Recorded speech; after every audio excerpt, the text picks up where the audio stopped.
Taigi elnių medžioklės sezonas įsisiūbuoja, prasideda po truputį judesys. Prieš porą dienelių buvau medžioklės plotuose, kur tikrai jie nesiskundžia elnių gausa, tad girdėjau jau ir pirmus baubimus ir realiai yra judesys prasideda. Tai aišku verta paminėti, kad jie tikrai ten jų gan nemažai turi. O pas save tai buvau porą kartų pasėdėti bokštelį. Iš tikrųjų nieko doro nemačiau ir vieną kartą buvau kirtime pasižiūrėti, kas vyksta, taip pat judesio nėra. O šiandien sugalvojau, kad reikia apvažiuoti, kaip matot, pamiškės, dar iki miško gal nulėkti ir pasižiūrėti, ar yra elnių veiklos požymių.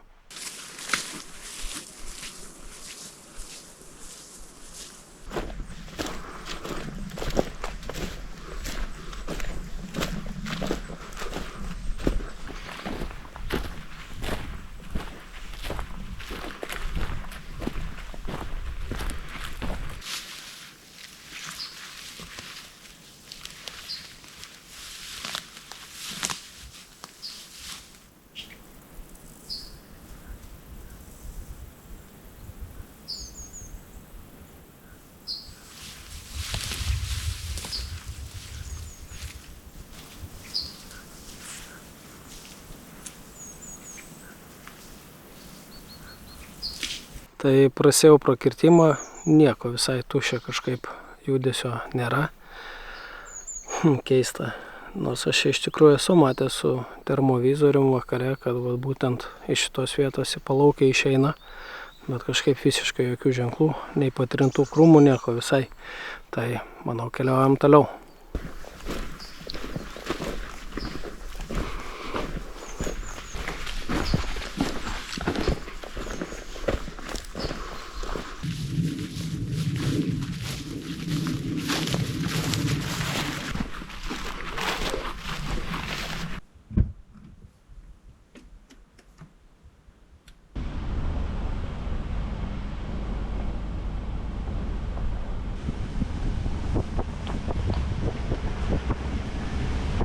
Kągi atsibeldžiau į mišką, pasižiūrėjau šiek tiek pėdų čionais ant automobilio apsisukimo, aikštelės, manau, matosi. Yra ir gan šviežios, nes lyjo naktį, tai matau, kad judesys yra. Kągi, keliaujam į kirtimą, pasižiūrėsim, ar tenais veiksmo yra, ar ne. Yra, čia privaikščiota.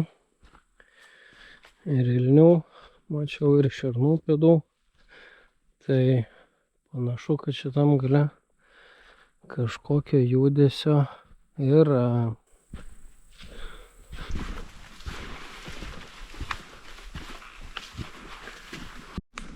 Na va, baigiam matyti kirtimą. Tuoj pamatysim, kas čia gražaus.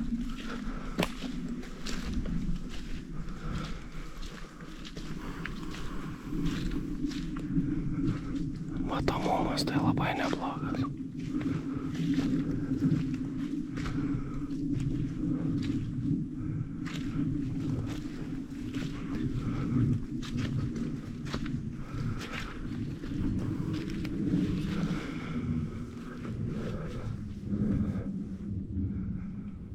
Kaip matot, kirtime matomumas labai neblogas, bet kažkokių tai aptrintų krūmų ar dar kažko nieko neradau. Tai klausimas, ar verta čia likti vakarot, ar geriau bandyti kažkur kitur pavažiuoti. Tai reikia truputį pamastyti ir tada spręsti, nes ant laukų tai klausimas, ar kažkas išlys, bet kokiu atveju miške daugiau šansų. O čia vienas iš tų kirtimų, kur dar yra kažkoks matomumas, neapžėlė. Manau, einam iki mašinos ir kol nuveisiu, sugalvosiu, ką daryti.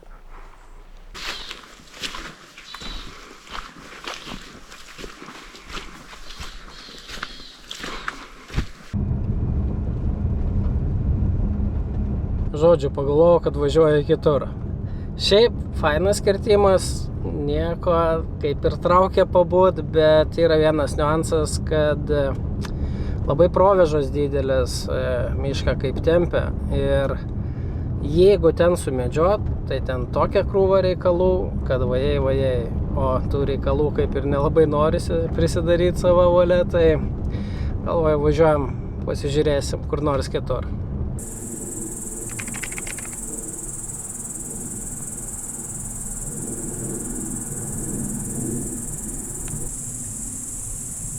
Jau dar porą kirtimų, bet jau net nebesinorėjo filmuoti, nes realiai karšta žiauriai buvo ir visiškai jokios veiklos nemačiau, tai toks truputį liūdesiukas.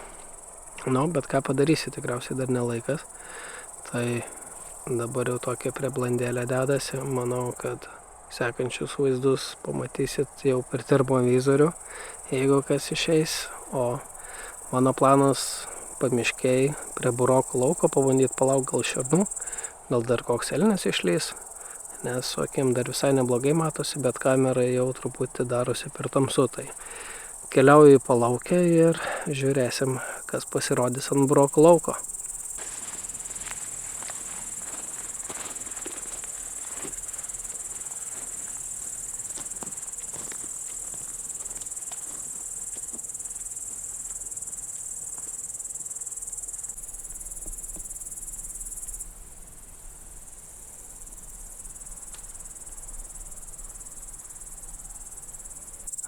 Atėjau į vietą, kaip matot, va čia už manęs yra kirtimas, o va čia yra burokų laukas, tai pabandysiu palaukti, kol visai sutems, pasižiūrėsim, kas įdomaus išlys, o paskui, jeigu bus noro ir kantrybės, gal pasidėsiu ilgiau, palauksiu šernų.